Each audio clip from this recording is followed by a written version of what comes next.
Bertemu lagi nih dengan Miss Salas. Kali ini kita mau membahas tentang tanda-tanda balik untuk laki-laki dan perempuan.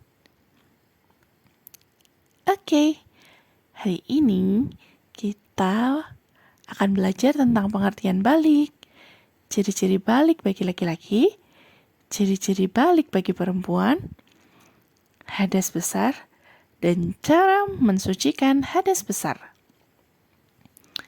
Yang pertama, pengertian balik secara bahasa dan istilah.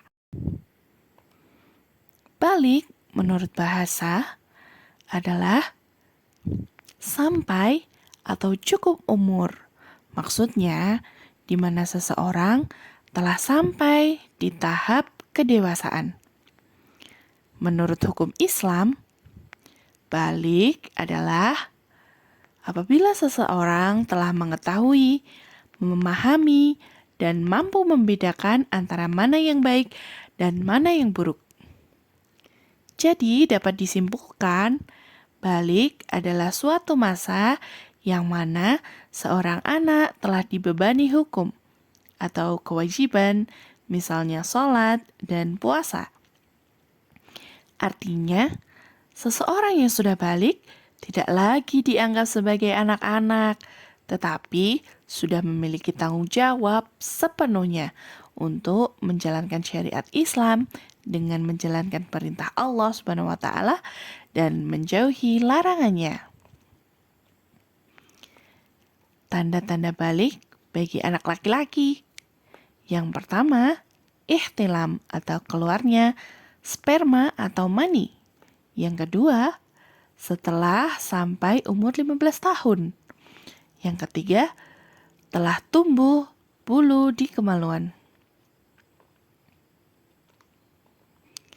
Tanda-tanda balik bagi anak perempuan. 1. Telah sampai usia 9 atau 15 tahun. 2. Telah tumbuh bulu rambut di sekitar kemaluan. 3. Telah haid atau menstruasi.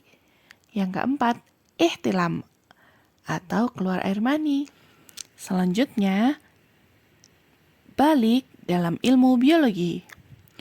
Dalam ilmu biologi, balik biasa disebut dengan pubertas. Nah, ciri-ciri pubertas bagi laki-laki ada 5. Yang pertama, pertumbuhan organ testis dan penis. Biasanya dimulai antara usia 9 sampai 14 tahun. Yang kedua, pertumbuhan rambut.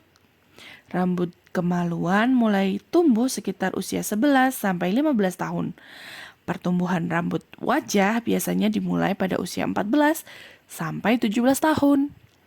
Yang ketiga, perubahan suara. Suara laki-laki mulai membesar dan serak sekitar usia 12 sampai 16 tahun. Yang keempat, pertumbuhan tubuh. Pertumbuhan tinggi badan meningkat dengan cepat pada usia 12 sampai 16 tahun. Dan yang kelima, perubahan kulit. Kemunculan jerawat atau kulit berminyak bisa terjadi pada usia 12 sampai 18 tahun. Ciri-ciri pubertas pada perempuan. 1. Pertumbuhan payudara. Pertumbuhan payudara biasanya dimulai pada usia 8 sampai 13 tahun.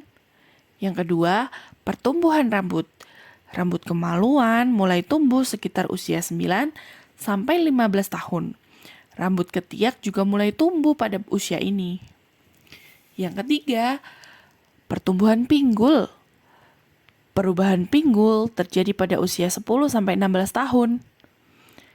Yang keempat, perubahan suara. Suara tetap pada tingkat yang lebih tinggi daripada laki-laki. Tidak ada perubahan suara yang signifikan selama pubertas. Yang kelima, periode menstruasi. Menstruasi atau haid dimulai pada usia sekitar 10 sampai 15 tahun. Yang keenam, perubahan kulit. Perubahan kulit seperti jerawat atau kulit berminyak bisa terjadi pada usia 11 hingga 18 tahun. Selanjutnya, kita mau belajar tentang hadas besar. Karena sudah balik, pasti akan mengalami hadas besar. Nah, apa itu hadas besar? Hadas besar adalah kondisi di mana seseorang harus melakukan mandi besar atau mandi junub untuk membersihkan diri setelah terjadi beberapa kejadian tertentu. Nah, apa saja nih kejadiannya? Yang pertama, ketika sudah menikah, melakukan hubungan suami istri. Yang kedua, haid atau menstruasi. Yang keempat, nifas atau pendarahan setelah melahirkan. Yang kelima, meninggal dunia. Mandi junub ini dilakukan oleh orang lain ya. Dan yang terakhir adalah ketika seseorang masuk agama Islam atau menjadi seorang mu'alaf.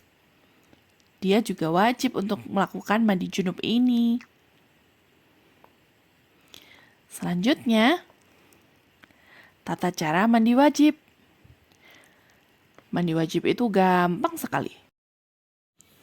Urutan mandi wajib yang pertama adalah niat. Niat ada di dalam hati. Yang kedua, membasuh tangan. Membasuh kedua telapak tangan ya sampai bersih. Nomor 3, membersihkan kemaluan. Kita bersihkan atau cebok dengan sempurna. Yang keempat, berwudu. Melakukan wudu seperti saat kita hendak melakukan sholat. Kemudian yang kelima, membasuh seluruh tubuh. Bagian kanan dulu ya, dari atas sampai bawah. Semua harus terkena air. Yang keenam, menggosok tubuh. Jika perlu, kita gosok-gosok tuh biar kotorannya semua hilang. Yang ketujuh, menyisir rambut atau menyilang-nyilang rambut agar semua bagian rambut juga terkena oleh air. Dan yang terakhir adalah membilas seluruh tubuh kembali setelah melakukan mandi junub. Jangan lupa pakai sabun atau sampo ya, tapi tidak wajib kok. Sekian. Thanks for watching ya.